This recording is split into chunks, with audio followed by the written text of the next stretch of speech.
अब हम में से कितने लोग रात को सोते हुए खर्राटे नहीं लेते, लेकिन ये खर्राटे आपकी स्लीप एपनिया की बीमारी को जन्म दे रहे हैं। स्लीप एपनिया क्या बीमारी होती है, इसके बारे में बात करते हैं। डॉक्टर संदीप बंसल हमारे साथ हैं, पीजीआई के। डॉक्टर संदीप, ये रात को खर्राटे तो अमूमन सारे लोग लेते हैं, ये क्या बीमारी है और इससे कैसे बचा जा सकता है? जी, अकेले खर्राटे होना तो बीमारी नहीं कहूँगा मैं, लेकिन खर्राटे के साथ जिनका सांस रुक जाता है उनको बीमारी होती है, जिसको हम ऑब्स्ट्रक्टिव स्लीप एपनिया कहते हैं।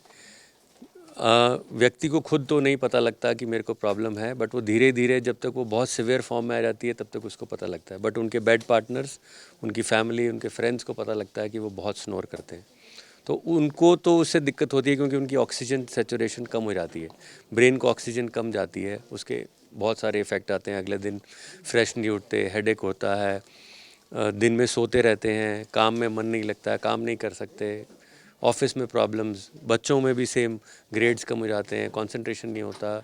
सो ये सब दिक्कतें बच्चों में आजकल बहुत कॉमन है क्योंकि ओबेसिटी बहुत हो रही है, बच्चों को मोटापा बहुत हो रहा है। तो खर्राटे तो अमूमन सब मारते हैं। अगर खर्राटे की बात करें तो ये भी कोई बीमारी है, ये भी किसी रीज़न से होती है, क्योंकि एक एज में जाके ये सबको होती है। अ, खर्राटे, अकेले खर्राटे तो बीमारी नहीं कहूँगा। हाँ, उस खर्राटे की वजह से आपके पार्टनर को प्रॉब्लम हो सकती है, उनकी स्लीप खराब होती है तो उनको बीमारियाँ हो सकती हैं। खर्राटे तो बेसिकली कंपन है, हमारे सॉफ्ट टिश्यूज़ का, तालुए की, टंग की, नीचे लैरिंक्स की कंपन की वजह से होता है। तो जैसे जैसे या तो मोटे लोगों में ज़्यादा होता है, या जब एज बढ़ जाती है, मतलब हमारी सॉफ्ट टिश्यूज़ लैक्स हो जाती हैं एज के साथ, तब होती है। लेकिन ऐसा नहीं है कि सिर्फ मोटे लोगों को ऑब्स्ट्रक्टिव स्लीप एपनिया होता है। 60 से 70% मोटे लोगों को होता है, लेकिन 30 से 40% दूसरे लोगों को भी होता है, जिसमें अलग अलग कारण है, जिसके लिए एवोल्यूशन की ज़रूरत है कि क्यों होता है वो कारण। अक्सर सर लोग बैठे बैठे सो जाते हैं, कार चलाते चलाते सो जाते हैं, क्या ये स्लीप एपनिया के लक्षण है? बिल्कुल, ये स्लीप एपनिया के लक्षण है।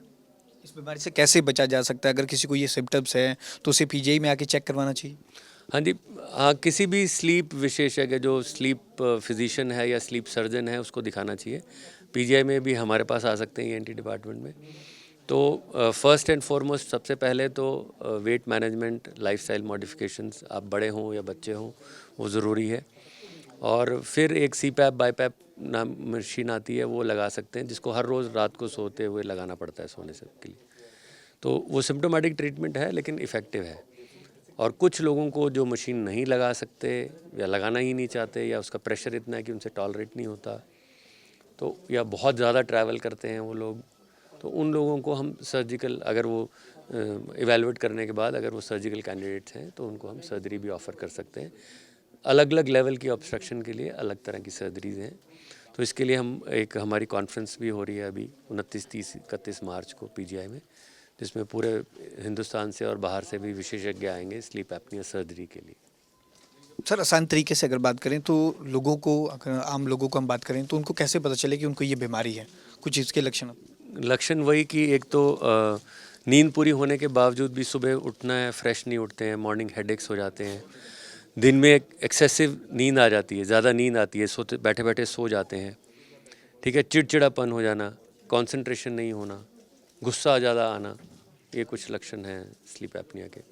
अगर ये किसी में भी लक्षण है तो उसे तुरंत पीजीआई में। पीजीआई में आना चाहिए। और इसकी आगे बहुत बीमारियां हैं, ब्लड प्रेशर हो सकता है, साइलेंट हार्ट अटैक्स हो सकते हैं, स्ट्रोक भी हो सकता है लॉन्ग टर्म उस पर, ठीक है। जिन लोगों को डायबिटीज़ है उनका कंट्रोल नहीं होता है, काला मोतिया है, रेटिना की प्रॉब्लम्स हैं जिनको हैं, अगर साथ में ऑब्स्ट्रक्टिव स्लीप एपनी है तो वो अपने उस ट्रीटमेंट को रिस्पॉन्ड कम करते हैं। बच्चों में एडेनोइड टॉन्सिल रिमूव करने से 85% बच्चे उससे ठीक हो जाते हैं स्लीप एपनिया से। अभी सर कोई सर्वे है कि कितने परसेंट लोगों को ये बीमारी है? ये बच्चों में ज़्यादा है या पुरुषों में ज़्यादा या महिलाओं में ज़्यादा? बच्चों में तो है अलग से एक पर्टिकुलर एज के लिए, पुरुषों में फीमेल्स मतलब ज़्यादा है महिलाओं से, लेकिन मेनोपॉज के बाद महिलाओं में भी उतनी मात्रा होती है जितनी पुरुषों में होती है। और इंडियन फिगर्स अबाउट, आप कह सकते हो 13 से 17% लोगों में प्रेवलेंस पाया गया है।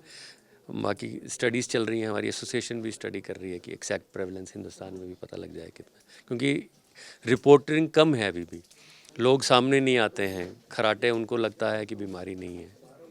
सो इसलिए उसके लिए ही ये सब कैंपेन करना चाह रहे हैं हम कि अवेयरनेस हो जाए, जागरूकता आए लोगों को इस बीमारी के बारे में। आपको भी अगर कराटे आते हैं और ये सब लक्षण हैं तो स्लीप एपनिया ये बीमारी हो सकती है आपको, तो इन सब से आपको जागरूक रहने की ज़रूरत है। कैमरामैन जसवीर बाली के साथ भगवत सिंह, पंजाब केसरी टीवी, चंडीगढ़।